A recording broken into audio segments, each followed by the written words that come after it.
Go live. Yeah, here we go.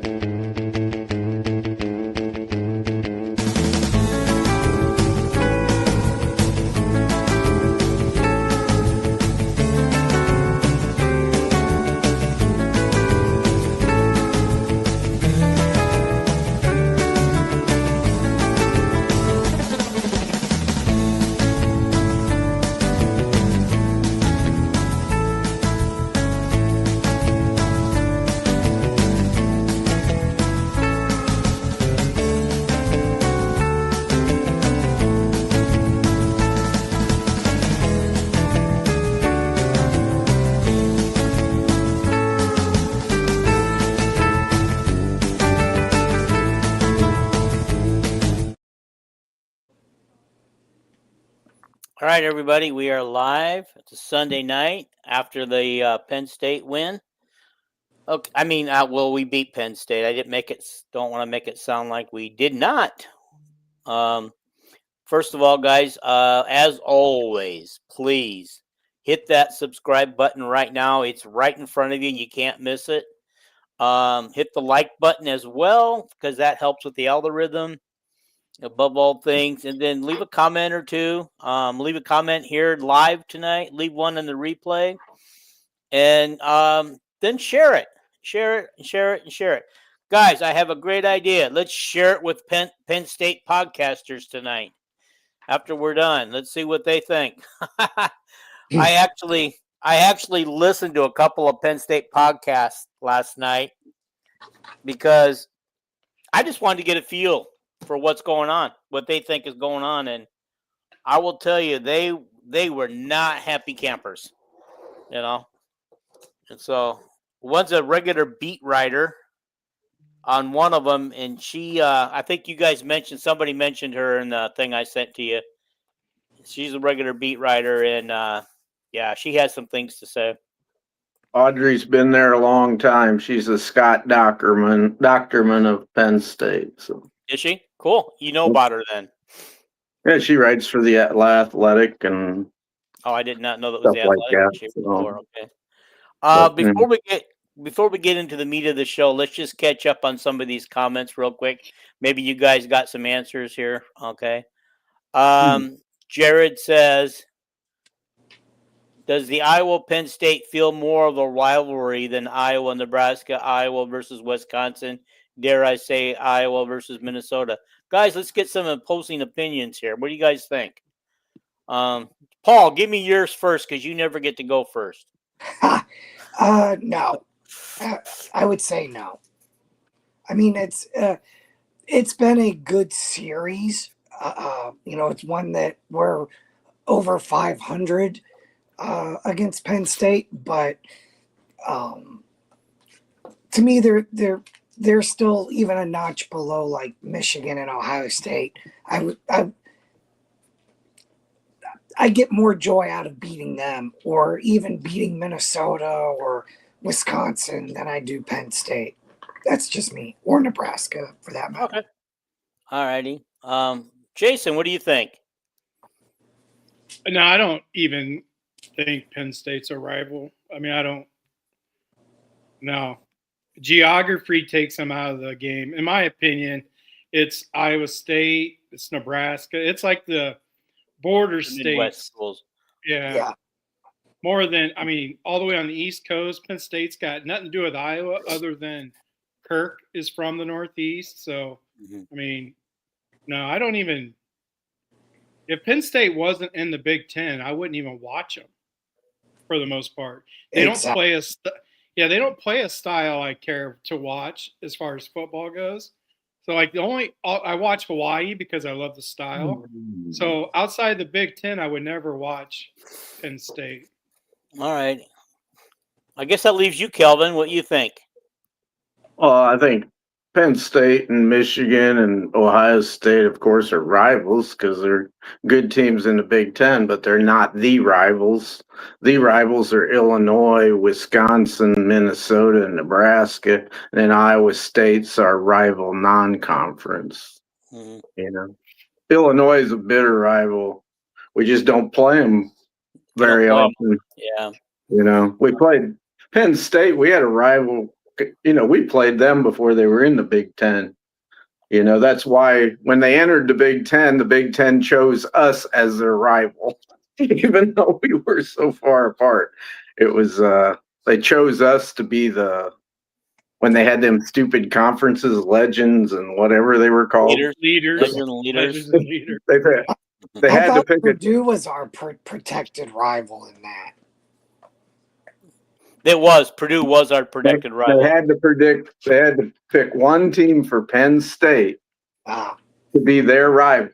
And because we had a history of playing them, before Hayden came, and then Hayden, we played them in non-conference. They picked Iowa I will say this for Penn State's rival. Yeah, even when we became the East and West divisions, even then we still played Penn State probably more than any other West team. We probably played them more than anything once we went to East and West. And it was ridiculous when we were in that Legends and whatever it was called, that they took Wisconsin off our schedule as a non-rival, and it was like, I hated that. Okay, bringing it full circle back to Wisconsin. I honestly believe, guys, in my personal opinion, that Wisconsin is our biggest hated rival. Minnesota used to be, but I think when Nebraska came on the scene, I think Minnesota lost some luster because, Big Ten kind of forced the rivalry between Iowa and Nebraska by making it the last game of the year on Black Friday. All I'll say, Dean, is who hates Iowa? We hate Iowa. Yeah. That's Minnesota. Yeah. Minnesota hates Iowa. And it goes all the way back to their governor. You guys know you were alive when that governor was governor of Minnesota.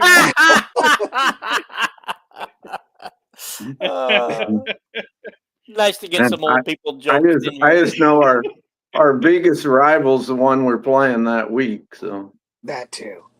You always get so technical, Kelvin. He's talking about rivals. Kelvin always gets so technical. He can't get. I didn't think it was technical. Word. It's like, oh my God, on Wisconsin week, it's like, oh, I hate Wisconsin, they're our biggest rival. And then next week when we play Minnesota, I'll say, oh, I hate PJ Fleck, I hate the Gophers, they're our biggest rival. Well, the thing with Minnesota is there used to be a lot of Minnesota-Iowa jokes going back and forth across the border. You don't hear that anymore. You really don't. It'd be, just like the hate week with Iowa State. You'd hear a lot going on the media and internet, but now you don't get that anymore. Because they're not allowed to. Everybody's so sensitive. That's why everybody gets a trophy. Everybody gets a trophy. Okay. Now everybody just attacks our coach on our internet. So yeah, now everybody just attacks the coaches. Yeah. Alrighty. They attack our coach for some reason. I can't understand it. Well, just like during the game. During the game, I was getting messages of people wanting to fire Kirk. I was like, what are you talking about? It was in the middle of the damn game. We went from attacking our rivals to attacking our own coach. Yes, you're right. Good point. But hey, we've got a couple schools in the Big Ten that actually listen to the fans. Okay. Jared says, I noticed a lot of opposing players talking to one another after the whistle blown. That's because they don't really hate each other. They're in it for the same, they like each other. They respect each other. You go shake their hand and you say a couple of good words. There might be a few people that they don't like, but all in all, I think Matt Rule is trying to make Nebraska that rival. Iowa fans hate Matt Rule, and then with the no handshake thing with Higgins, with the he's pulling strings to try to create a rival with Iowa, just because of what they're doing. Yeah. And here's the thing too. I think a lot of the other programs in the Big Ten, I don't want to say they're jealous of Iowa. That's not really the right word. They're frustrated by us because of the consistency of the program. And Minnesota is. Yeah. And their fans and their whatever, they look at what Kirk and Hayden have been able to do over such a long period of time, and go, why can't we aren't going to be Ohio State, but why the hell can't we be Iowa? Right. And actually, that's what. Oh, who was the coach for Nebraska before Scott Frost? That guy from Oregon State. Oh yeah. What was his? He said he wanted to be Iowa, right? Yeah. Like he talked about how consistent Iowa was. Like he wanted to build a program like Iowa, and then he gets fired, and, and here comes Scott Frost. He gets fired, and it's like you can't build a program from scratch if you don't get a few years to build it. If you're not at some elite school, it's pretty damn hard to be a consistent winner. Yeah. Yeah. Yep. Okay. Now with the NIL, things change. Like the huge reason why Indiana is who they are is because of NIL, right? That helped them. Well, made it easier to turn it around real quick. You know, everybody said, "Well, it took Hayden 3 years." Well, Hayden couldn't what we call cheat. You know, Right. we can't. He ain't going to spend $30 million on and bring in a whole new team. He had to work with who he had. You know, Right. Yeah. Guys, let me read some more of these comments. Mike, about your comment about the 66-yard field goal. Just wait on that one. We're going to come back to that one. I'm sure that it might be one of our negatives for the night. Jared says that PSU could be 7-5 for the season or worse. I think right now 7-5 is generous. Too soon to say it's more of a rivalry game than our conference trophies. Cheesehawk. I'm sorry, I didn't mean Cheesehead. Cheesehawk says, "Try being in person. Holy crap, my heart health is getting worse." The cardiac ox. Yeah. Does Penn State have a rival? No, they do not, because when they went to set up permanent rivalries, they said they didn't want one. And Mike says technically Ohio State is considered rivals for Penn State, and I think Maryland too. I think Maryland's is supposed to be Rutgers. Some of those are man-made. Pittsburgh used to be their rival, but then Penn State didn't want them in the Big Ten, didn't want to play them. You know, because Pittsburgh became really good there in the mid to late 70s. So Okay. Well, and then Idiot. Pitt has John they have Jensen. their big rivals, West Virginia. So Yeah. Yeah, there you go. All right. Sean Jensen says, "Idiots out wandering around." That is from Minnesota. true. And if you get the acronym there, that's spelled for Iowa. Hayden always said, "Why are Minnesotans always smiling in a thunderstorm?" He said it's because whenever it lightnings, they think they're getting their picture taken. Guys, this is our assignment for Tuesday's show, our Minnesota preview show. Let's come up with some of these Minnesota Iowa jokes for the show and go over them. Okay. All you have to do is Google Hayden and Lou Holtz. That was like one line after one line. So, all right. Jared says, "Do you think the game would have been different if Franklin was there?" No, actually, I think we would have blown them out. I don't think it would have been as close as it was. These guys came to play. They have some talent on the team. They were ready to play for themselves. They were ready to play for the new coach, Terry Smith. I really like that Terry Smith. I mean, he says all the right things, and I believe if anybody's going to turn that program around before the end of the year, it's him. I mean, that's what I think would be different. I think it would have been different. I think it would have been the same old Penn State, because what gave Iowa issues was that formation that Iowa did not game plan for, where they had two backs in the backfield. They had all that motion. They had a receiver coming across. They had a tight end coming across, and Iowa didn't know who had the ball a lot on those running plays. Yeah. Right? And they brought in that quarterback from Iowa. No, he took a pop from X. By the way, guys, can I ask you a question on that one? I was going to ask it. I have it written down here, but as long as Jason brought it up, what was the point of bringing him in there? Because he never passed the ball. He did it. To He did run. everything the other one would have done. Just handed it off.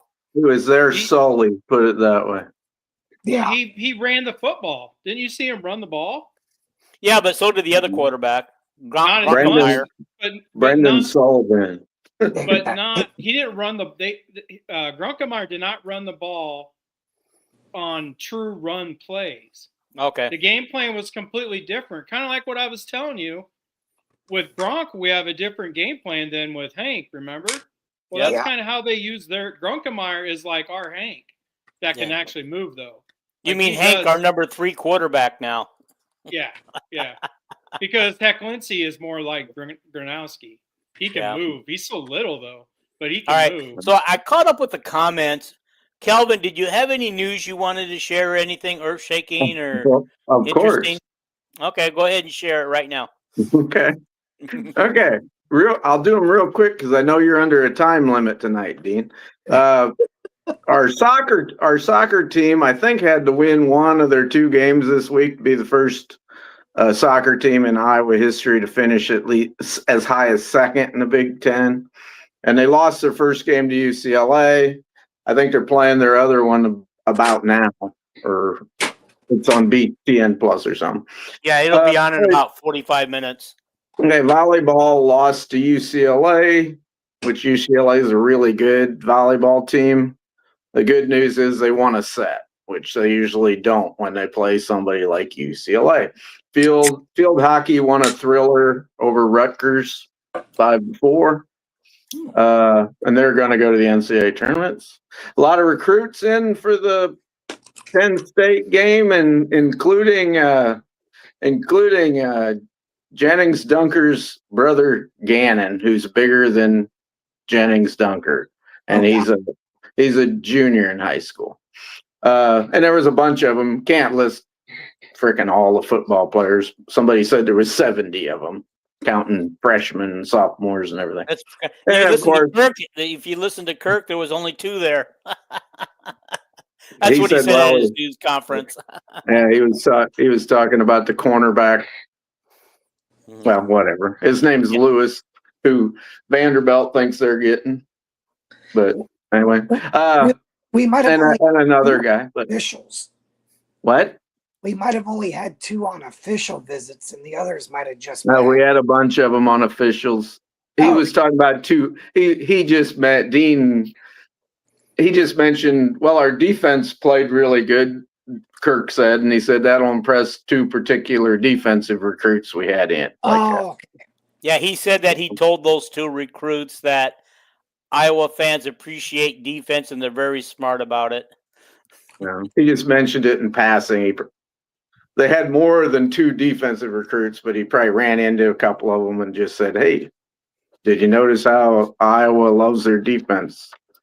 But anyway, and then basketball, I think Jenica Lewis was in, which she stays very secretive. And then the number 1 girls player in Wisconsin in the junior class, a guard, got offered and visited. And then the number 1 player in Nebraska, like a 6'3" power forward, she was in and was offered. And the only other news was Billy Napier got fired at Florida. And sorry to say, the ex-Hawk Jay Norvell got fired. Both of them got fired today. And that's the end of my news. If anybody wants to comment, go ahead. Yeah, that sucks about Jay Norvell. But after they got their butts handed to them by Hawaii, I kind of saw it coming.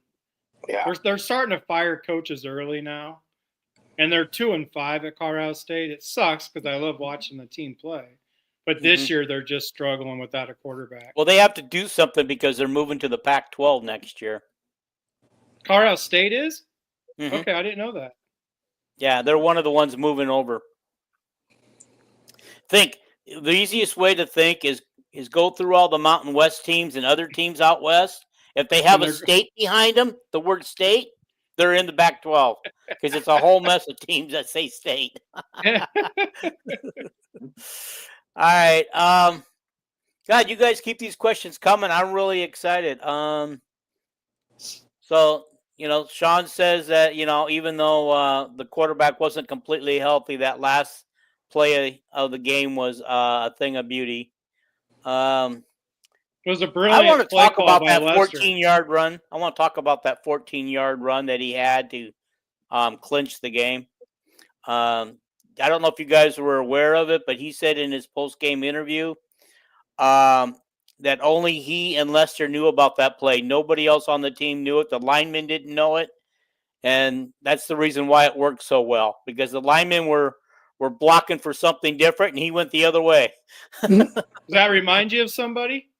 There's another Hawkeye coach that did that exact same thing. Would it be Fry? Yes, it Yeah. He told Chuck Long to fake it. Nobody else on the team knew. And Chuck was like, "Are you sure?" And Fries goes, "Yes, do it. You're going to score." And because everybody ran the play like it was going to Ronnie. I think it was supposed to go to Ronnie. Ronnie, yeah. I think Chuck must have whispered to Ronnie or something, because Ronnie like really faked it and dove way up over the pile, even though he didn't have the ball. So, yeah. anyway. Speaking of Ronnie, he was in the stadium last week, or was that not the week before? Which one? Week before The Indiana game. the Indiana game, yeah. So all must be good with Ronnie in Iowa, or he just came for the guys. Everything's always been good with Ronnie and all the coaches and players at Iowa. It was just a stupid fan. So yeah, that's true. Yeah, he's always been Kirk. Everybody brags him up. Best teammate and everything. But one thing I want to point out, Gronk said in the interview, it's the same damn play they ran where he scored the touchdown by himself. Yep. And he didn't tell the players on that one either. So yeah, he said that they had 2 plays called for that one. 2 plays, and he didn't like either one of them, so he just improvised because he saw it. He saw that he could do it. They're supposed to be down on the goal line. It was supposed to be a pass play, and he checked out of it to that running play, and then he just kept the ball. So yeah. Oh yeah, the bootleg, the Michigan State 1985 bootleg.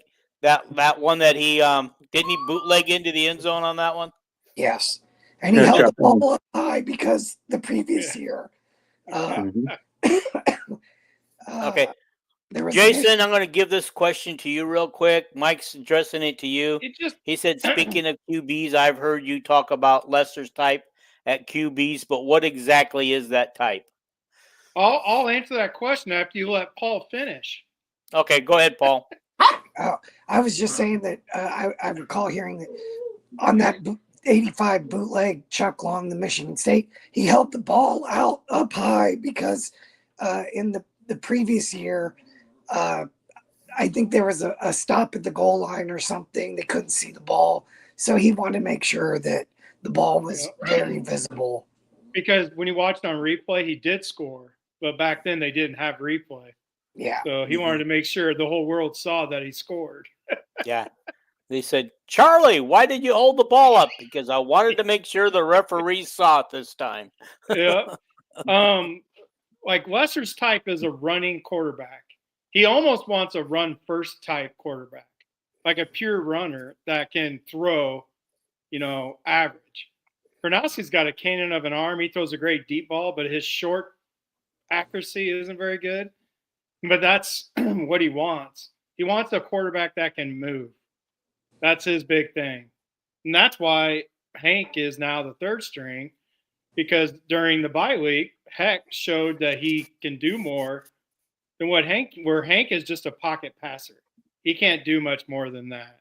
That's just who he is. He's like I said, offense, sorry for interrupting. No, that's fine. Go ahead. The offense last night was definitely more dynamic when Gronowski used his legs. Oh, yeah. I mean, passing now is just to keep the defense, balanced. You can't just say, well, let's bring 8 guys up, 9 guys up, because they're just going to run the ball. We throw the ball to open up the running game, regardless if it works or not. And if we have time, Tuesday night, I'm going to show you guys some plays. That's exact same formation. And it's kind of the same stuff Penn State was doing. Iowa showed it for the first time. If you guys remember that formation where Wetjen came in and then they gave it to him as handoffs, they faked it to him and threw it to him out in the flat. Like, I'm going to show you guys these 3 plays in Iowa averaged like 20 yards on them. Moulton had like a freaking whatever his long run was, but on that same play, Gronowski's like 37-yard run, not the big one, but the 37-yard run he had was on that same play where they faked it to Wetjen, faked it to Moulton, and then there goes Gronowski. Where then the other one was fake it to Wetjen, which they already gave it to him a few times, then gave it to Moulton, and there was literally nobody there because they thought Wetjen had the ball. No, I'll talk about that when we get the positives. Sorry. Okay. All right.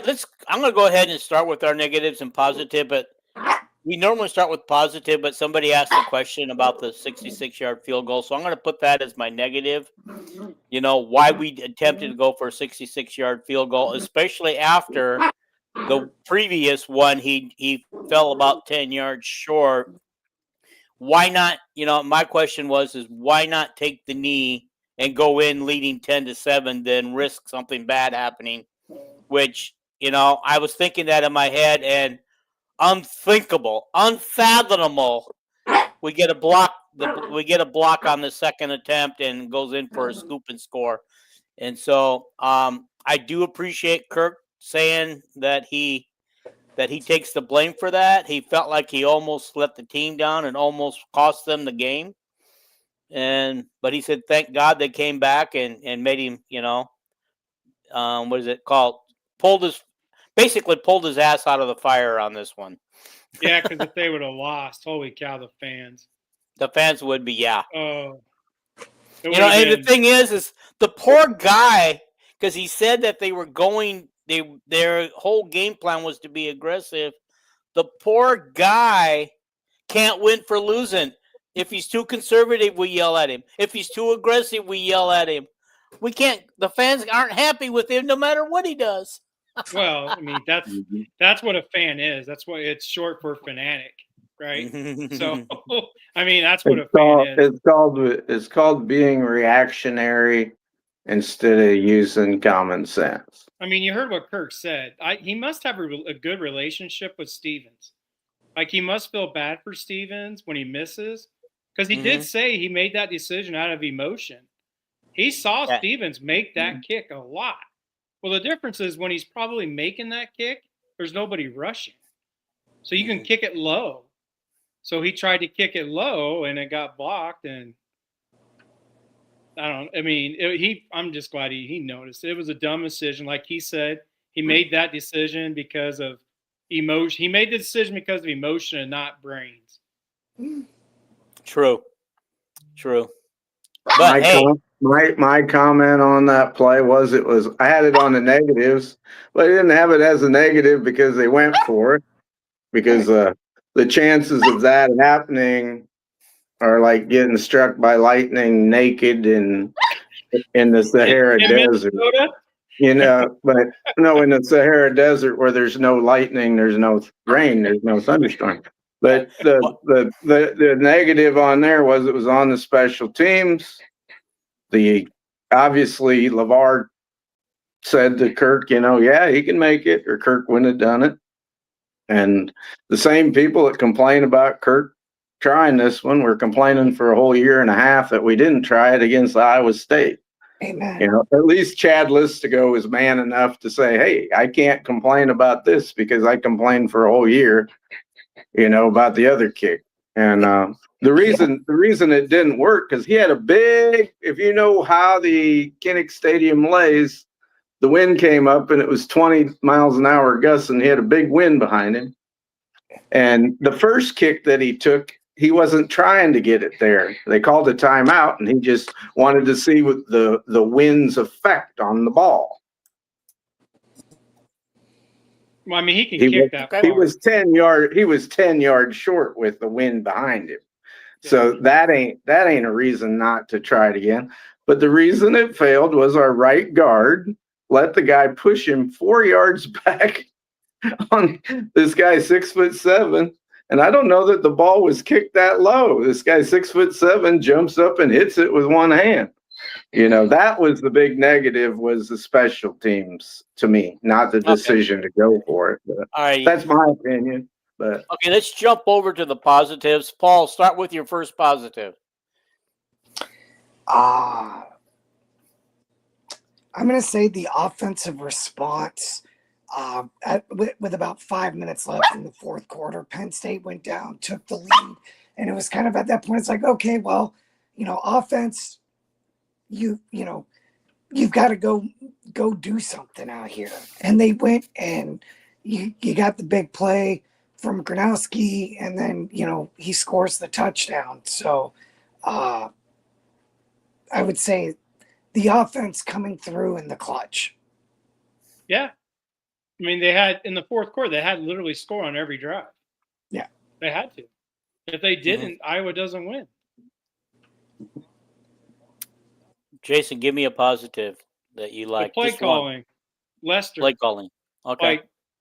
Lester. His play calling in that game was just nothing short of beautiful. Like, what about, go ahead. I was just going to ask you, was there any particular plays that you just you fell in love with? Yes. It's actually kind of similar to what Penn State did to fool Iowa.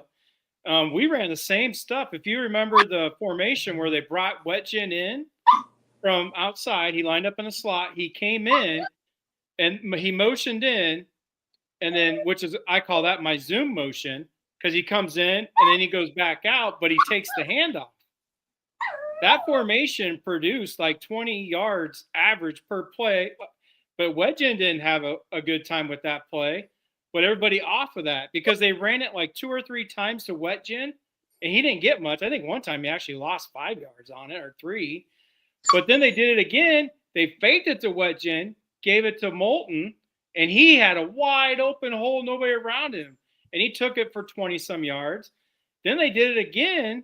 Same formation, same thing. Wetjen came in and back out, but they faked to Wetjen. They faked it to Moulton, and freaking Gronowski was wide open. He went for like 37 yards or something. Not the long one in the fourth quarter.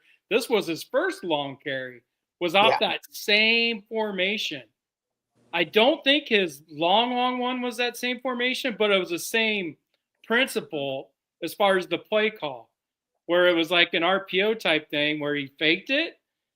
And it looked like he was supposed to go outside, but he saw all the people outside and he cut it up the middle. And how long was that long run, guys? Was it 60 yards or something? 67, I think. 67 yards. So, but the play was same principle, but they didn't use Wetjen and all that as the motion. But the backfield, a lot of it was the same.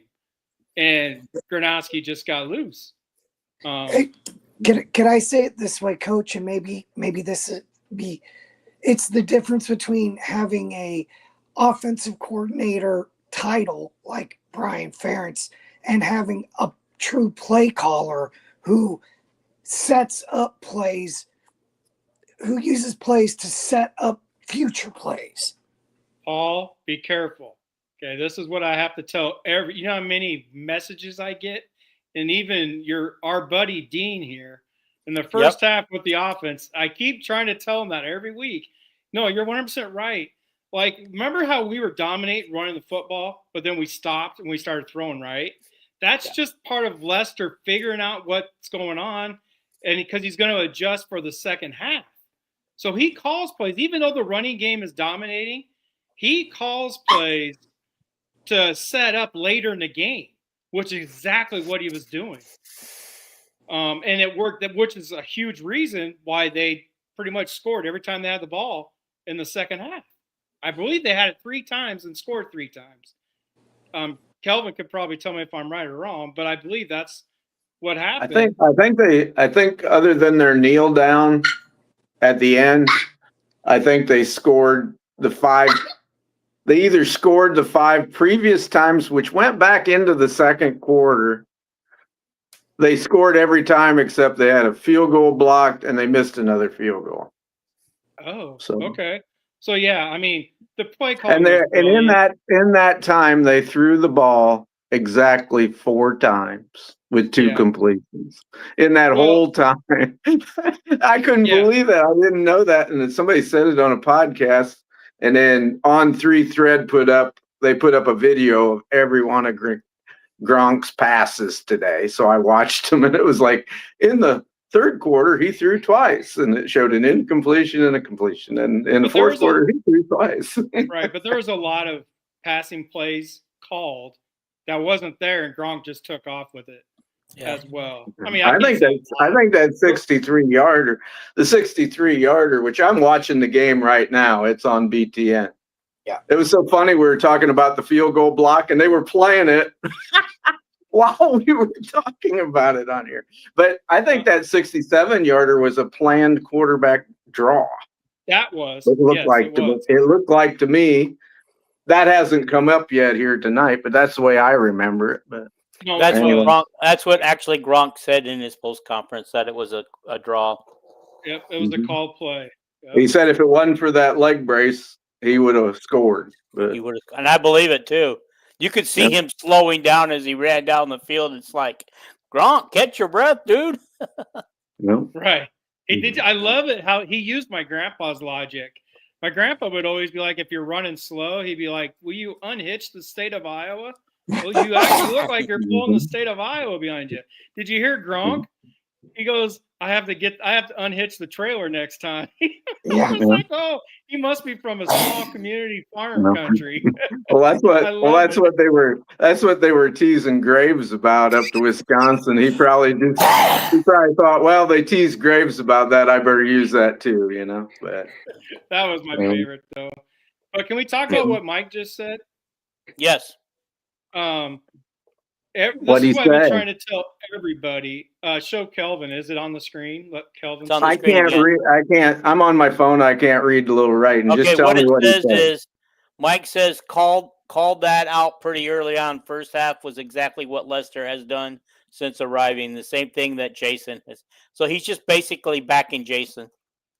What are you saying? Because I get messages literally. I'm not talking about Dean. Dean and I are in a chat with a bunch of people, but I get messages from people just complaining about Lester's play calling.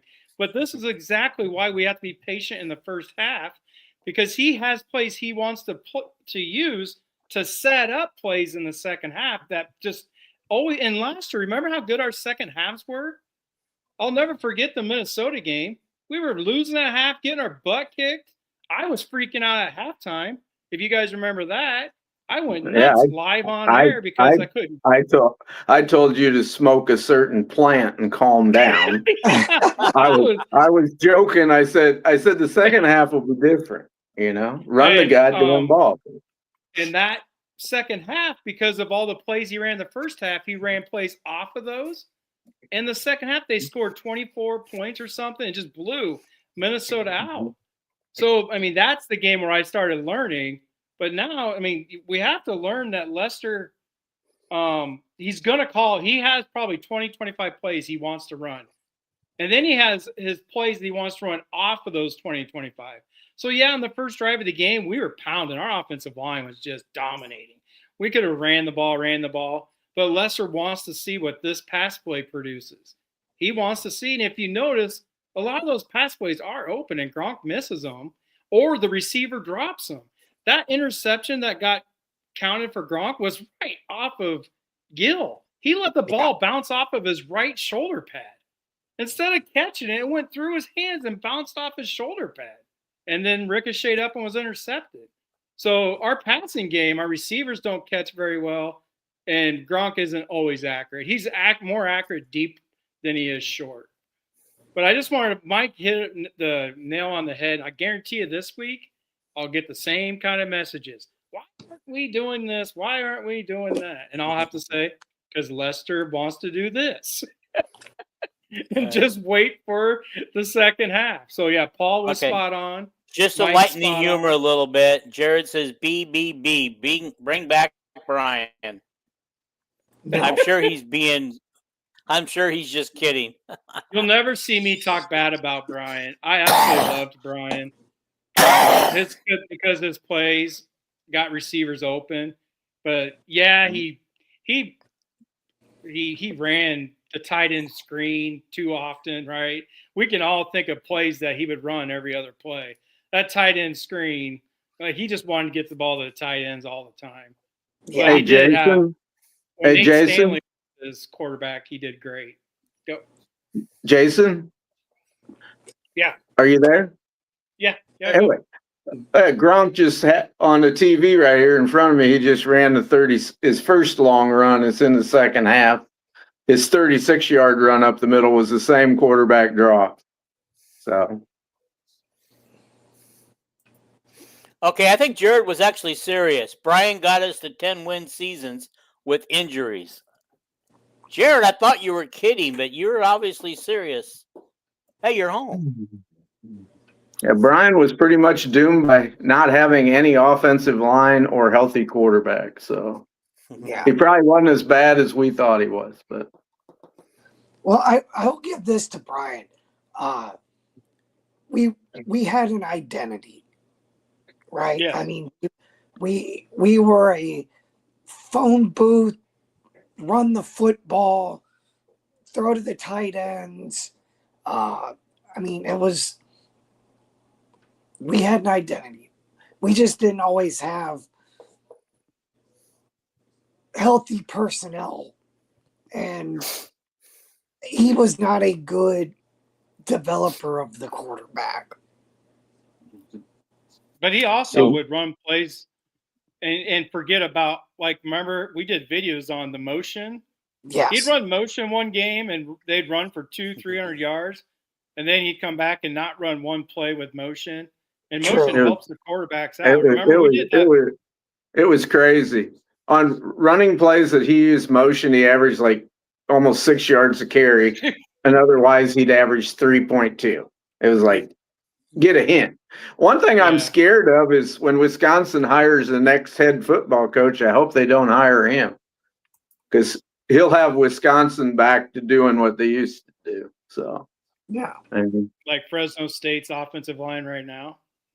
I don't know nothing about Fresno State because he's just a tight end coach, but Yeah, he they're won't be doing he won't be the offensive coordinator. But one thing about every kid that was at the University of Iowa when Brian was there is they were dedicated to him. They loved him. He was a great speaker in front of the team, very much like Barry Alvarez and Dan McCarney and people like that. More of an A personality than his dad.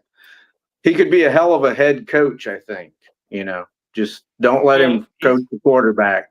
Right. He's helping Fresno State right now. Their offensive line and tight ends, they're doing good. They're 6-2 or 5-2 right now.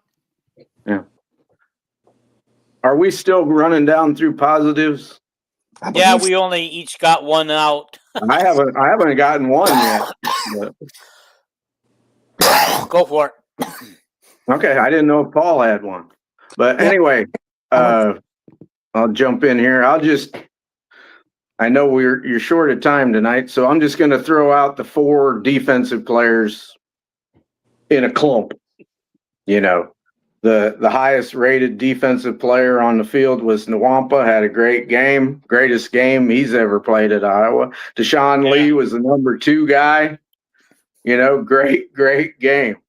And then Entringer made one mistake lining up off sides on the 1 yard line. Jesus. And he was a half yard over. And then see what he did though? Yeah, he was off sides. And my fourth player, let me finish with my fourth player, was Brian Allen, who, as a backup defensive end, he was like the 3rd guy in PFF today. Very great athlete. Go ahead, Jason. I was going to say, if you saw what Entringer did, is he was covering the motion guy, and he accidentally put a step forward over the line of scrimmage. He was at the top. He came down. He was following the guy in motion, and he accidentally stepped over right before they said hike in motion. He wasn't even a part of the play. He was coming down with the motion. He was lined right up over top of the guy that came down there lined up in a tight end position. He was right on the edge of the line of scrimmage, but you just can't do stuff like that. And that's one of my negatives. We can get my negative off too, was lining up offsides by entering. Okay, all righty. Okay. All right. Jared says, like Hawkeye Anthony Nolan. I'm not sure what he means by that. Could you explain, Jared? I just saw his name and I just thought I'd throw it up there. And Did Mike we says, I don't think you mispronounce have to something? worry about Whiskey hiring him. Mhm. What do you guys think the major turning point of the game? I don't know that there was a major turning point in the game. I think we were pretty steady all game on offense and defense. It's just that, we gave them 14. Actually, we gave them 21 points. We gift wrapped them 21 points, but that's neither here nor there. I'd say scoring in 12 seconds on 2 Yeah. plays. Yep, 67-yard run, and then Weejan's jet sweep that was 1,000,000 miles an hour. And I watched that play several times, but I can't figure out who the wide receiver was over there that blocked the 2 guys. He blocked 2 guys. It was RVZ. It was Reese Vanderzee. Is that how you pronounce his name? That's I was wondering if it was him. Yeah, he's a big SOB, man. He just pushed, ended up taking out 2 guys. He was blocking his man. He was flattening his guy, and then he ended up blocking 2 because of the cutback. Yep. By Wetjet. Okay. Guys, we have talked about every one of my positives, whether we intended to be a positive or not. So I'm not going to bring them all up, but I think couple of things that we didn't actually talk about, how Moulton continues to get yardage. This time he officially has 99 yards after they took away 5 yards for whatever reason. That was that 5 yards he got sacked. Yeah. Okay, but so he got 99 yards and he has a 7.4 average, I believe, on that. I'll have to go back and look to make sure, but I think he does. What was Gronowski's average that game, Kelvin? 14.5, something like that. But 9 carries for 130 yards. I mean, that's just crazy. Guys, go ahead and finish up. I need to talk to my wife, who I wasn't expecting to come home. So I'll be right back. Okay. I have a positive that I don't think anybody else is going to bring up, but I loved it anyway. The Elvis celebration. I missed that. Oh, yeah. Bronx. Gronowski's first touchdown? Or I believe. Oh, the windmill move? The touchdown that got us within 4. That touchdown. Yeah, when he went down, he did the old swinging his arm. Yeah. Down on the knee. Yep. Yeah, I mean, that was the announcers didn't like it or something. They said something because of he was losing, but the fans and the teammates loved it. And look at what it did. I mean, I don't know. The announcers were like, I don't think you would celebrate like that when you're still losing or something like that. I don't know how they worded it, but. Yeah. Well, to be fair, the interesting dynamic last night for the TV announcers is you had one former Hawkeye and one former Nittany Lion. Yeah, you're right. So. Oh man, you're right. Both quarterbacks. So. Yeah, somebody was having sour grapes last night about that. So it was funny. No, Jared. You guys believe the result would have been different if Penn State had their starting quarterback? No. Probably not, because he hadn't been doing much anyway. Well, I don't think it would have, because he couldn't run like their other guys. If they would have ran the same stuff they did all year, they wouldn't have, because they were trying to throw it.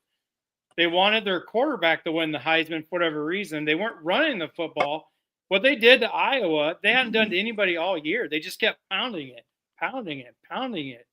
Where when they had Drew Aller, they kept throwing it. throwing it, and Drew Aller would actually have to run because the offensive line was so bad.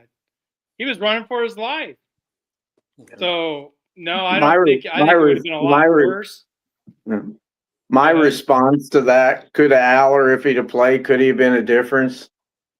You know, it was a 25-24 game. Anything could have been a difference.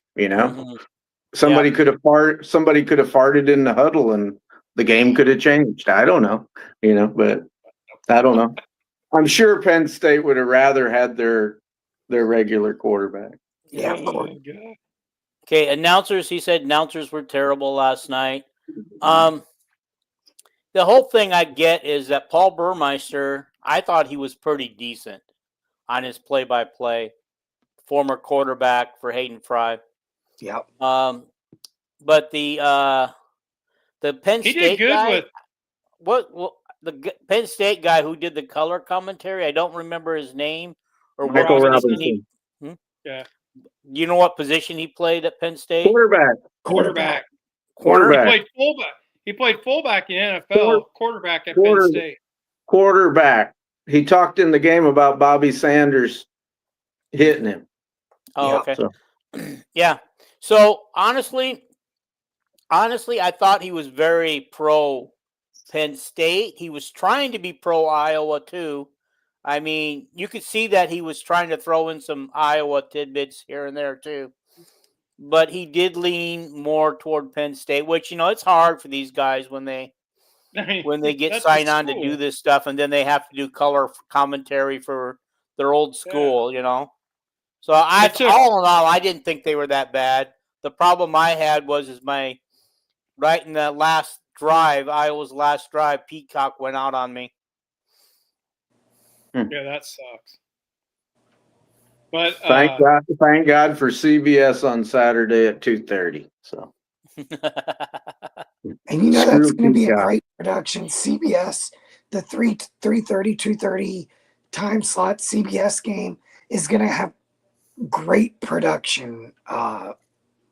CBS is very good. They're really good. They're the best at it. They do very well. Paul Burmeister and Phil Simms did a great job on Peacock and the Indiana game. Yeah. I really enjoy Phil Simms. Yeah, he's pretty absolutely decent. love listening to him talk about quarterbacks. Yeah. Okay. So, guys, what else have we got for positives? Okay. Oh, I got one here. Iowa's 5-2 and 3-1 in the Big Ten, tied for third place, along with about 6 other teams. Teams that would surprise you: Northwestern, UCLA. UCLA just need to fire the coach. We don't know what's going to happen with Penn State. They play like they did against Iowa. They could go 8-4. And by the way, wait, do they play Ohio State? I don't know. I'm gonna get Penn State's their thing for the rest of the year.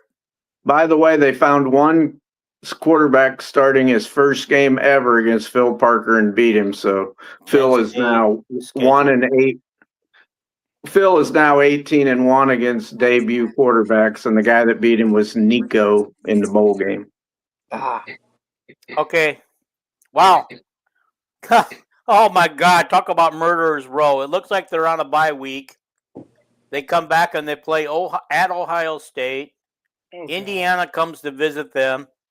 Michigan State on the 15th, and Nebraska on the 22nd, and Rutgers on the 29th. I could see them winning 3 of those games. Yeah, they can get to bowl eligibility. That Rutgers. Yeah, I think they'll win 3 of them. I really do. Obviously, Nebraska isn't that good. They could be playing Rutgers to go to a bowl. Yep. Guys, I want to ask you a question. Nebraska has an easy schedule, and they've come back from behind, something that they haven't done previously, and won some games this year. Okay, they go up to Minnesota, and they lose a close game to Minnesota. Minnesota's having, by all accounts, a decent season themselves. Guys, are they both just bad teams? Both decent teams? What's going on there? What do we? Minnesota blew Minnesota. That was not a close That game, wasn't Dean. close at all. No, Oh yeah, you're right. You're right. You're right. I messaged you yesterday. And I go, boy, rule sucks, and you go, why? And I go, Minnesota blew them out, and you go, oh, I didn't even watch Yeah, the you're game. right. You're right. Yeah, Did you Minnesota see- blew them out. So is Minnesota a good team, and Nebraska's not? Are they both decent teams, or are they both bad teams? What do we expect? I mean, Minnesota's our next opponent. Right. Minnesota, to me, surprises me. Nebraska, I think, is a bad team. They were 5-1 a year ago, and they ended up 7-5. I think the same thing's probably going to happen to Nebraska. Minnesota, I had as one of the worst teams, but Lindsey has proven me wrong as a quarterback. He's learning. He's a redshirt freshman for Minnesota. Minnesota's defense is better than I thought. They literally sacked Nebraska's quarterback, 6-7 times or something? I thought it was 9. Okay, 9. Yeah, it was a lot. I couldn't remember the exact number. It was Iowa's going for to eat record. that offensive line up. And but yeah, Minnesota. So Minnesota's defensive line could be a big challenge, the biggest challenge possibly that Iowa's offensive line had to go against. Iowa has literally been dominating every defensive line they've went up against this year. I just So, looked at our preseason. I just looked at our preseason predictions, and all of us had Minnesota 9th or 10th in the Big Ten, except for Paul. He had them like 13th. Yeah, Minnesota's I had them down there. Minnesota's a very consistent program. They're about the same every year, but boy, they're a lot better with Darius Taylor back at running back. You know, boy, was he spectacular. And of course, Nebraska lost their two big linemen from last year, and that hurts their run defense, you know, and it shows. Those are two of the. It does. Those were two of the best defensive linemen in the country. But Well, your moderators or whoever you have editing this has to go back, Dean. And the moment you said that Nebraska and Minnesota was a close game, you got to take a picture of Paul's face. Paul literally looked at the camera and was like, "Big one,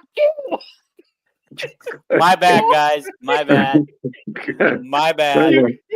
That is the ultimate picture. We got to watch that back and see Paul's face. Yeah, that was amazing.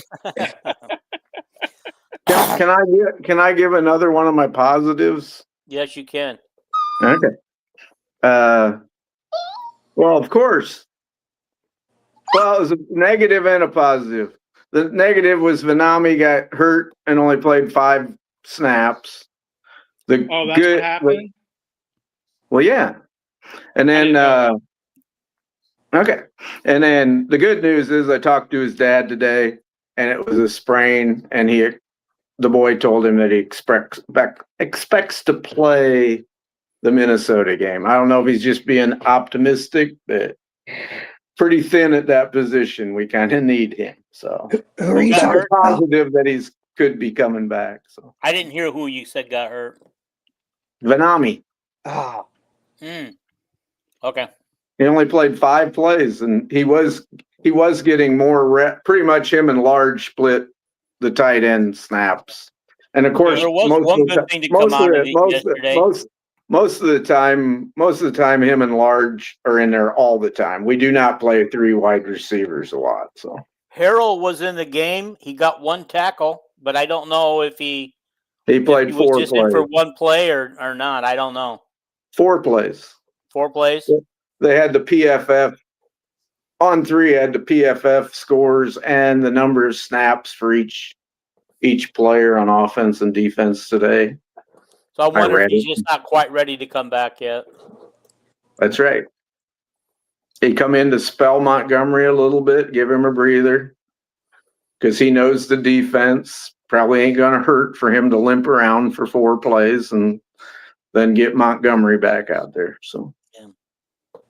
All right, guys. Anybody else got any positives they want to talk about? We're not on a time crunch any longer. Good. The game ended in victory formation. Always a positive. Always a positive. Yeah. unless it's Fickle just trying to end the game, you know. Guys, when was the last time somebody asked us on a podcast, but I don't believe it got answered? When was the last time that we actually went on a game-winning drive and actually scored the winning points? Penn State? No, Northwestern with Heavy D at quarterback in 2023. That question comes up every week, and we answer it. I don't believe it And- because we haven't gone on a game-winning scoring drive for a while. When No, we're down. somebody 3 weeks ago says, "When's the last time a quarterback threw a pass that led to the winning points?" And I go, "Deacon Hill," and everybody started laughing like, "You don't know what the hell you're talking about." And I go, "Yeah, he threw that 22-yard out to Caleb Brown on the sidelines, and then the kicker come in at Wrigley Field and hit a 53-yard field goal to end the game." Yep, I remember it. It was like one of the only completions Heavy D had all game. It was the only good pass, probably. Yeah. I think Jared real good pass. You know. Jared And, asked who the new coach will be at Penn State. If you watched my show Thursday night with the Roger, he knows one of the coaches on Penn State team because he used to coach at Albany, and he's the play-by-play guy for Albany football. He did tell us that Terry Smith will get every opportunity to win that job. So, and they're hoping that he will win the job because it keeps things pretty much the same for them, coaching wise. A lot of coaches will be looking for new jobs. He also said that it doesn't. He said they'll go for the best they can get because we have unlimited money. Mm-hmm. And Vandy goes, "You guys got unlimited money?" Everybody ought to know that Penn State has unlimited money, you know, as much as they spend on their team every year. But anyway. Jared says we've been winning. We've been relying on our defense to win our games. I just want to say how proud I am that 3 of our last 3 games, the offense won those games. The defense did their part. Don't get me wrong, but the offense has not been contributing. Last 3, well, actually, I think it's more than that. 3 out of the last 4 games, the offense has contributed, I think. We're 55th in scoring offense in the country. Those stats came out today. That's a hell of a lot better. That is good news. Yeah. That's good news. You know, it's like we scored 25 points, you know, this week against Penn State, who probably has, out of their 11 defensive starters, 9 of them are probably going to play in the NFL. You know, it's like, yeah, definitely. Mike wants to know if Yes. Yes. I wanted to say yes, but I didn't like the way it was worded, and I was trying to figure out how to reword it. But yes, yes. It say? Wants to know if Montgomery is Jerry's kid. Yes. And his little brother, because I didn't know. and his little brother at Cincinnati Moeller High School, who's a center and defensive lineman, will probably be at Iowa in a couple of years. Hey, speaking of Moeller High in Cincinnati, do you know who else came to Iowa from Moeller High? Let's see. I don't know. I know Jerry Faust came to Notre Dame, but Moeller had Ken Griffey Jr. and Barry Larkin, I think. But I don't know. They were a national powerhouse in high school football. Bob Cummings, our coach, he went strictly from a head coach at high school straight to a head coach of a Big Ten team. I don't know if that actually worked. I think Bob Cummings proved that doesn't work. No, he was from. I don't want to burst anybody's bubble, but he was from Massillon, Ohio. Moeller High School. No, Massillon, Ohio. Moeller is in Cincinnati. Okay, so I guess I got it wrong. Massillon and Moeller sound. Well, I just want to. I'm sorry, I'm OCD on facts. So anyway. All righty. Okay, so if everybody's got their positive out of the way, I want to talk about a couple of negatives. I don't. I don't have mine out of the way yet. I've only gave 2. Well, how many All do you got? Well, you mentioned some of them, but I wanted to mention that the O-line gave up 0 sacks and 0 hurries That's There good. you in the go. game. Good. You know, how many offensive lines can ever go up against Penn State and say that? You know, that's how, and of course we average, Dean probably has, I bet we average 7.9 yards a carry. It's You know? 7.4. Because Gronowski's really raised it. Yeah. You know? 7.4 total. Yeah. And my only other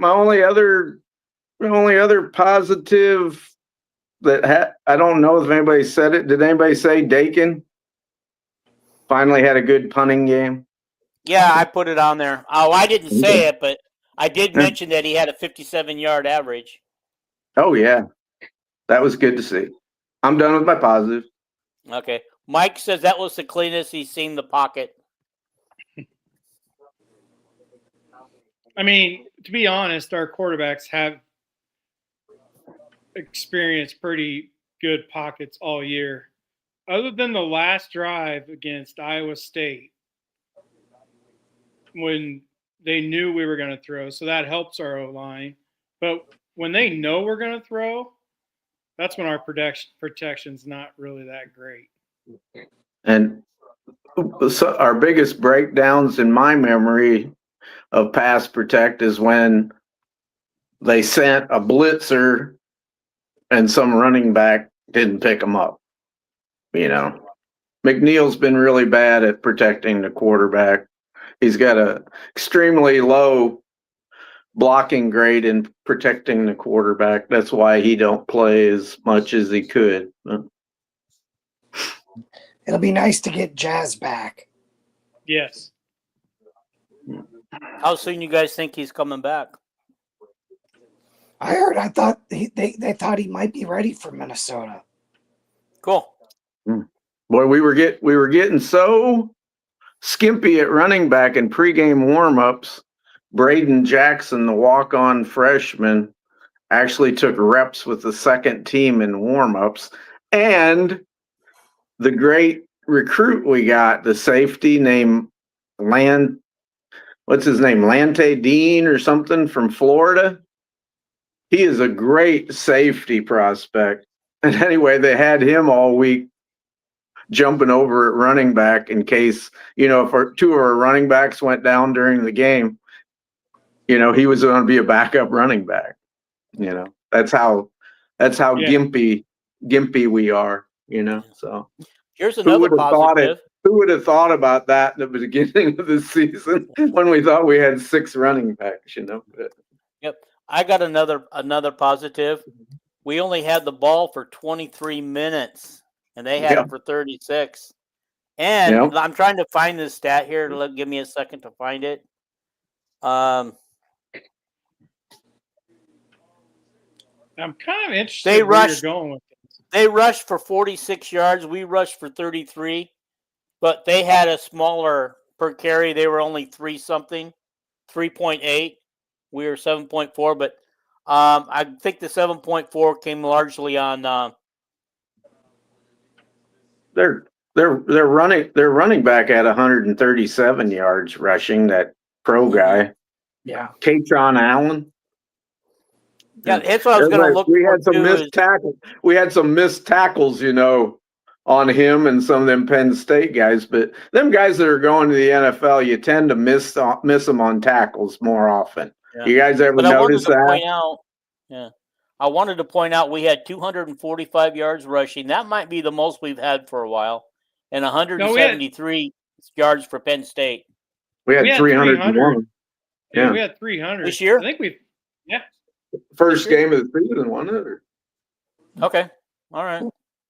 I'd like to say this too for a positive, and this is broadly speaking.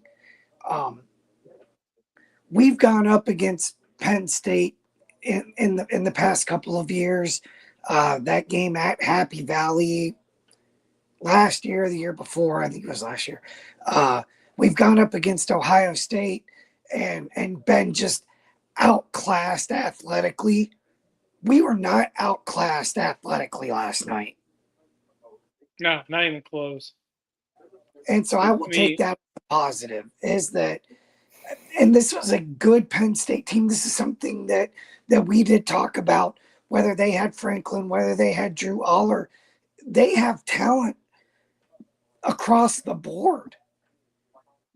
But it didn't jump off the TV like they were the far superior athletic team. They weren't. No, they weren't. And that's kind of where I went to the beginning of the year when I said how good our defense was going to be this year. And everybody laughed at me. Is because I was told, like, we have so much speed on our defense, and that's why we play a lot more man-to-man. And if you noticed, like, we have done so many zero blitzes, right? Zero coverage, man-to-man, right? There's nobody. It's man-to-man. That final play, we sent both safeties, and Lee was all over the receiver, if you remember. So our corners are better at playing man-to-man than we've had. Our defense is extremely athletic, and we're able to do so many different things on defense. Yeah. I was just expecting it earlier in the year, but it hasn't been since we played tough competition is when we started really blitzing, playing more man-to-man. What about Cone entering his clothesline of the quarterback? I mean, that was a thing of beauty. Yeah. And there was a play where Wampa looked like he was shot out of a cannon. Yeah.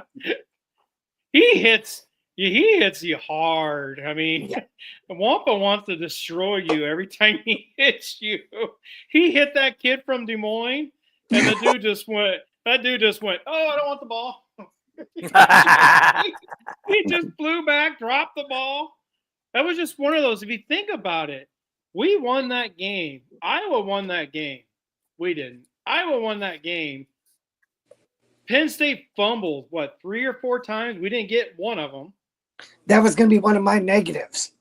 They had back-to-back fumbles, and we couldn't get on either one of them. Yeah, and then they fumbled another time. They did have back-to-back, you're right. Then they fumbled another. I think they had 3 fumbles. We didn't get one of them. And then, one of them they didn't even try because they didn't even see it. They were busy still trying to do their blocks and tackles. The center snap exchange. Yeah. I believe 91 saw it, but it was just too late. Yeah. But yeah, we had 2 or 3 guys around the ball when the Wampa hit the quarterback and he lost the ball. We couldn't get on that one. Then there was another one, but I can't remember who actually fumbled that one. But then we just had so many opportunities that we usually get, which is why we would win ball games, because we would get those opportunities. We weren't getting them. We gave up a blocked field goal for a touchdown. We gave up an interception inside our own 35-yard line that they turned into 7 points. We had to line off offsides for them to get it to 7 because it was a 4th down stop, but we had a foot over the line. Like, think about all the bad things that happened, and Iowa still won the game. Yeah. That's a change right there. That tells you I don't think anything bad happened to them in the second half. Outside of other than those fumbles were in the second half. That's true. That we couldn't recover. I think the thing that made me the maddest about this game is that we couldn't get the quarterback down. Every time we put a hand on him, we could have sacked him. He made something happen. He either ran for yardage or he found a person to catch the ball. It seems like we could never stop him. It seemed like I thought the only negative I had that hadn't been mentioned was I thought our rush defense could have been a little better, but that kind of ties into the quarterback not getting sacked. That's why I mentioned it right now. I have a couple of negatives, but come on, Paul. I feel like our 2-point conversion execution. I mean, horrible. Not only is it like poor play calling in those cases, but it's poor execution on the poor play calling. And at some point, don't you have to give Moulton a touch inside the 2? I mean, Yeah, I feel like something. we forget about him down there. Or Wet Chin. Him Yeah, too. I was gonna mention that when Jason said Lester's play calling was great, and I just thought not on 2-point conversions, but Well, I think that's a. I so really think vanilla, that's a Kirk thing. you know. I So think that's a Kirk thing, though, because Kirk does not draw up 2-point conversion plays. I think he makes them. You could say what you want, but if you look at our 2-point conversions. I got a message the other day. Kirk that would have said, handed the ball "We off more are- on 2 points. We are one in our last. We haven't gotten a 2-point conversion since 2016. Wow. We are 1 in 15 or something like that in 2-point conversions. And every 2-point conversion we do results in like the ball being thrown high. We don't run the ball. It's always a throw, and it's always to a spot that can't be a pick. It can't be returned for 2. Right. So at some point, you got to think that is a philosophy of what 2-point plays you can call, because Kirk is probably afraid of the pick 2. Every one of Iowa's conversions are conversion attempts are plays that don't even make sense that we run. I guarantee you, Kirk says something. That's why it goes all the way back to 2016. I guarantee you, he's like, okay, we can only do this type of thing because I do not want it returned, and that's why it goes back so deep. Yeah, Brian had a couple good 2-point conversion plays that guys just blatantly dropped the ball. Yep. You know, they were One like against slants. Penn You State. remember they were like slants or something, or maybe a wide receiver screen that was wide open, or a reverse that was wide open, and the guy slips and falls. Is like, I just think, yeah, I know for sure that Kirk is not sitting there on a napkin drawing 2-point conversion plays. That's not what we're saying, Kelvin. But when it goes back that far, Kirk does give a philosophy. The whole philosophy is Kirk's philosophy. He can tell the offensive coordinator, look, we don't want to pick 2, so this is what we have to do. And every one of their plays, that's why they're 1 in 15. They do not try to run the ball. Brian never once on a 2-point conversion tried to run a reverse. He never once tried to. I could go through all of them. And the one time he did a quarterback draw with Nate Stanley, and Nate got destroyed. Yes, that's the only time they tried for a 2-pointer. The reason that wasn't a crazy play. The reason that play didn't work was the running back who was designed to block that linebacker. The damn referee blocked him. Right, and the one that Stanley tried running over the linebacker. That 2-point play that you're talking about. The referee got in the way of our running back. I can't remember if it was Torrin Taylor. I don't remember who it was who was going to block that linebacker. But you're right. But he did have a hole to the right. If Stanley had like a runner's instinct, if he would have just went to the right, that's where the hole was. But yeah, I mean, he did what the play was designed to do. Well, and Coach, you could talk about this, but if you're going to run that fade pass for the 2-point, why are we not doing that to like Reese Vanderzee, who's like, 7'6"? Why are we throwing it to our 5'2" kid? Right. Well, they were trying to do a pick play. But once again, what did they do down by the goal line? They threw the safest pass. Gronk lobbed it up high, and it turned out it just went too far. But that's what they were trying to do. They were trying to get a quick guy. But you're right. Why not just run a fade route to the tallest guy on the team? Right. You're down there just the way we're running our 2-point conversion plays. Why not just do something like that? I mean, I'm with you on that. Do something different. They did try a pick play, and the receiver was there, but it had to be a perfectly thrown ball up and over the top, right?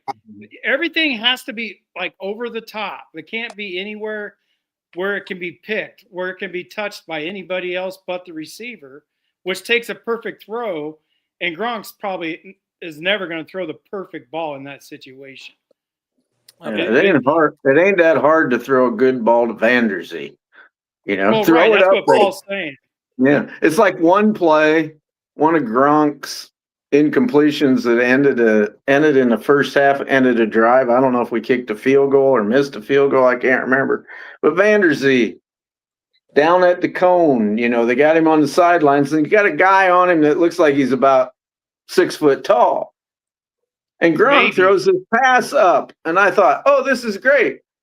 And Gronk, his pass landed 4 yards out of bounds. I thought, what the hell are you doing?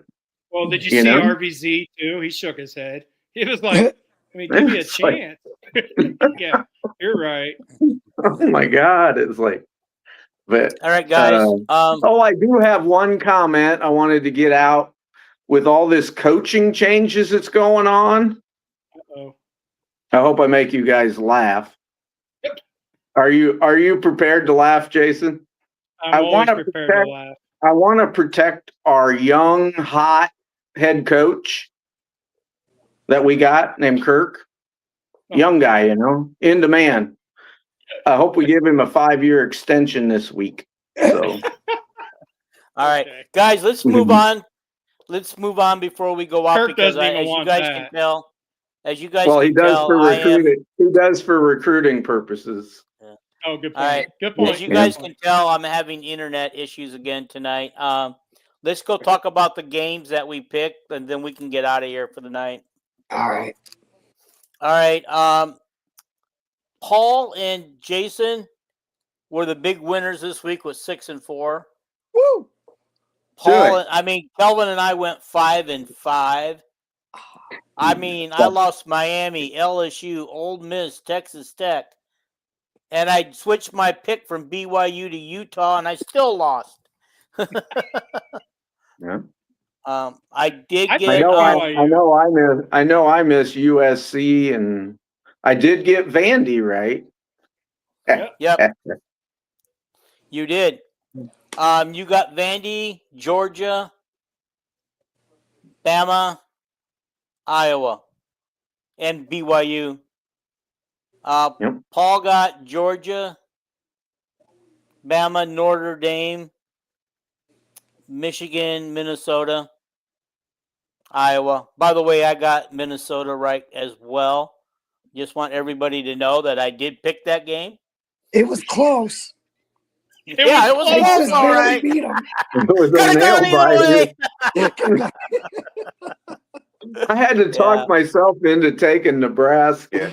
Talking about Kelvin being dumb, Hey, I did it just because I was rooting for Minnesota. I did the same thing in the Vandy game. I remember exactly what you said, Jason, because you said I'm picking Nebraska because Minnesota's terrible, and I go, well, Nebraska's terrible too. That. I guess they're worse than Minnesota. This isn't so much a negative for the game yesterday, even though I hate this QB slide rule where, to me, if you're going to slide, you're down where you're down, not where you magically begin to slide. Well, can I say something? I just wish Gronk would dive. Just dive to the open green. You can see where you're not going to get hit. Everybody knows the rule. They call it right. Gronk just had a brain fart, Well, I think a lot of quarterbacks have a brain fart because a lot of them, it's like, wait till you get past the first down marker before you start your slide. Or just dive. You can dive to an open area and you'll get the first. He had the first if he just dove and slid. But can I say where he came up short on that one slide? It looked like he was trying to attempt more of a dive than a slide. And to me, it didn't look like either knee got on the ground before he and the ball crossed the first down marker. When your butt starts going down, where it's obvious that you're taking a dump, going to take a voluntary slide, that's where they mark the ball. It isn't anything about any part of your body hitting the ground. It's where you start dumping that butt down, and it's all to protect the quarterback, which is a very good rule. So I feel like Gronk doesn't know really how to slide. I don't think Gronk played baseball. He looks really awkward when he slides. Some of that I don't think it's his thing. Well, I think it has to do with the brace on his knee. That's what Oh, I you're right. said. It could be. But he Yeah, always, you're right. whenever he slides on one leg, what leg does he slide on? That one that's got the brace on. Yeah. On the last play where he gained 16 yards for the first down and went down on purpose, he bends his bad leg underneath him, and all his weight goes down. I got Gronk. Yeah, I saw that. I go, man, you're gonna break your leg or re-sprain that knee or something. Hey, guys, I gotta ask this because this is a little bit different too. Was I the only one that was kind of hoping that on our interception down at like the 2-yard line that they would actually rule that incomplete? Because I would have rather than I wanted it ruled incomplete too. I wanted a chance to return that. Exactly. Or have a touchback or something like. Yeah, I didn't think they were. I thought they were gonna call it out of bounds myself, but you know, I actually felt. I kind of felt like the drive that ended up with the 66-yard attempt. No, I don't think so. What was the I think result we of that ended up. drive? I think we ended up. That was. I think that was might have been Dakin's long punt, but don't quote me on that because I ain't sure. Alrighty, guys. I wanted to point out that after our show last week on another show, I re-picked my Iowa Penn State pick to Iowa 24 and Penn State 19. At one point, it was just the opposite. But I did come close, and Vandy picked Penn State 24, Iowa 20. So he was closer to a right score, but he missed the team that won. I had Iowa 22 and Penn State 15, I believe. You do. You did. Jason had 31-10, and Paul didn't give us his. Yeah, I didn't give you a score. Yeah. Dean's revised his prediction for Iowa to 5-7 now. That's why No. I think Kirk deserves that 5-year extension. He always does better than all these people. I remember last fall when they came out with what our schedule was going to be. Everybody says, "Oh, they're going to win 4 games," and then the internet's just full of that, Well, here's what I said, and I'll stick by what I said. As I said, 6-6, and then they signed Gronk. I say with Gronk, I think he can get us a couple more wins, so I'm going 8-4. I stuck with that at the beginning of the year, and I haven't changed. It's still 8-4 in my book. I know every team in the country probably feels like they can say this, but I would contend that Iowa's about 3 plays away from being 7-0. Oh, yeah, they are. Oh, yeah, definitely. Definitely. And if Gronk doesn't get hurt against Indiana. Correct. That's like the Penn State fans are so close to being undefeated, and they're 3-4. Holy shit, so 3-4, but the worst part of it is that they're 0-4, tied for last place in the Big Ten. Yeah, I never thought I'd see the day. I thought I read today, and you guys are going to run with it. You guys that hate Kirk, but of all our teams that we've played and beat, all of them have 0 conference wins. Whether you're talking about UMass, Albany, Penn State, and Wisconsin. What about Rutgers? Yep. And Rutgers hasn't won a conference. They haven't won a conference game. Rutgers? They're 3-4, and they were 3 wins when they ran into us. Oh yeah. They should have won a couple of them games they gave away. Rutgers been about every game except this Oregon game. Boy, Oregon sure piled it on there. Well, see, Maryland does what Maryland does best: start the season out hot and then just get cold. Didn't UCLA destroy Penn State, or am I wrong? No, it was a close game. Penn State came back and they got stopped on a fourth down on like the 5-yard line. If wouldn't have got stopped, they'd have went in and took the lead at the end of the game. But. Okay. You don't know how happy I was when I saw that. I was watching that game. And yeah! Well, honestly, I wish UCLA wasn't in the Big Ten because they've always been kind of my favorite California team to watch. And now I got to root against them. Well, you can root for them next week. They kind of turned their season around last year. You could kind of root for them. And this year they're doing the same thing. Yeah. Well, next week. Don't they play a good team next week? I'm going to tell you who they play. UCLA is at Indiana.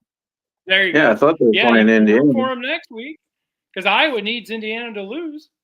I don't know. Oh, to get a shot at the playoffs? I'm not even concerned about that yet. Let's just take care of business and let the Cardinals if Iowa can somehow go the rest of the regular season undefeated, I want Indiana to go undefeated the rest of the way too, so we don't have to play in a Big Ten championship game. So we have a shot at not picking up a third loss. Who did Oregon score 57 points against yesterday? Rutgers. Okay. Yeah, I want Ohio State and Indiana to be unbeaten playing in the championship game. We can sit home and go to the playoffs. That's what I want. Yeah, because you don't want to go to the Big Ten title game and lose it and not go to the playoffs, right? That's the only way you wouldn't go to the playoffs is if you picked up a third loss. Yeah, I want to make a quick point. That's a good point. That counters what Kelvin said, and it's not about your tidbit there. It's more like the fans that are focusing on this. The same people that are like, oh, well, Iowa hasn't beaten a team that's won a conference game. Those were the same people a year ago that were talking about, how much harder the schedule was going to be this year. Facts. Okay. What's Iowa going to do when they leave the Big Ten West? I didn't want people to say that, Kelvin's biased towards Kirk, which I love Kirk. So I just brought that up as a fact, that okay, well, it is a fact, Now we're going to play a team that we have identical records all the way around. So yeah, but we got a man coaching our team, so we should win. Is PJ Fleck as a kid? He's a women's gymnast, I think. Watching him run up and down the balance beam sideline, four exercises that he does. I always expect him to go into a cartwheel and then go up into a double pike and land and throw his arms up in the air, and they give him a 9.5. I will say this about that.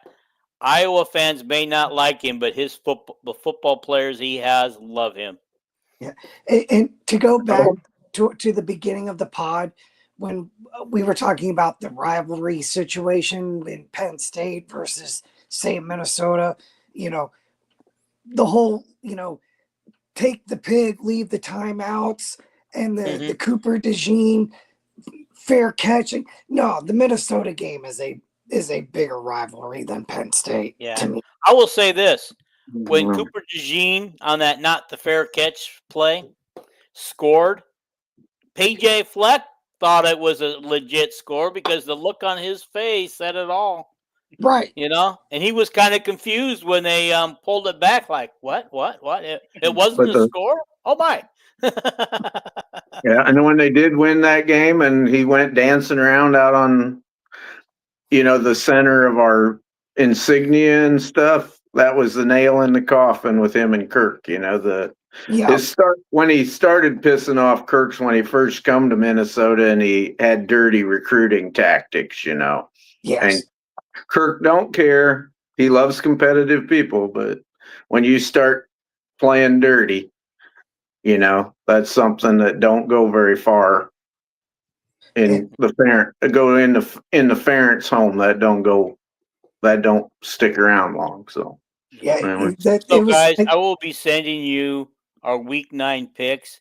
There isn't a lot of what I call 50-50 type games to pick from. So this could be where we all could go 10-0 next week. I will get you but you know, I sent you my work schedule. I'm not going to be home until 9 o'clock at night this week. So Well, it's only 8 o'clock my time. yeah, but I Don't have it- a second job that I have to be at. So I'm literally Ain't like you gotta sleep or anything. Mhm. Yeah. I thought I was going to switch it to a different night, but Paul, I think you, on the other possibilities, I think you still had that same shift on the other nights too. yeah. That kind of sucks, but Paul, just send me thing with your Iowa score this time when I send it out. I'll send it out tomorrow. I got you. Okay. Well, guys, another fantastic show. Thank you, Jason, for Oh. your insight. Thank you, Calvin, for correcting me. And Paul, That's not my- as that's not always, my thank you job. for the Yeah. thought you have, your deep thoughts on stuff, and Oh yes, I am the philosopher. and your comedy relief. Paul is the deep thinker of the bunch. That's why I was trying to Yeah. figure out how to word that, and I couldn't figure it out. Massillon, Ohio, Dean. That's right. I know it. You Massillon, corrected Ohio. me already. That's not the first thing you corrected me on tonight. I But don't can't wait remember to go anything back else. and Go see Hawks. where I messed up on that Minnesota game, and I got to see what Paul's looked like on that. Oh yeah, go back and watch, and you have to see Paul's face. It was amazing. Do a close up of his face. Well, Screenshot you guys it have and a put good. it on your You page. guys have a great night. Dean, You too, take us buddy. out with the right music this week. I'm gonna get you out with the right music this week. Mhm. Bye, everybody. Course Thank you for correcting. watching. Don't forget to hit the subscribe button, hit the share button, and just hit the like button and leave a comment. Bye.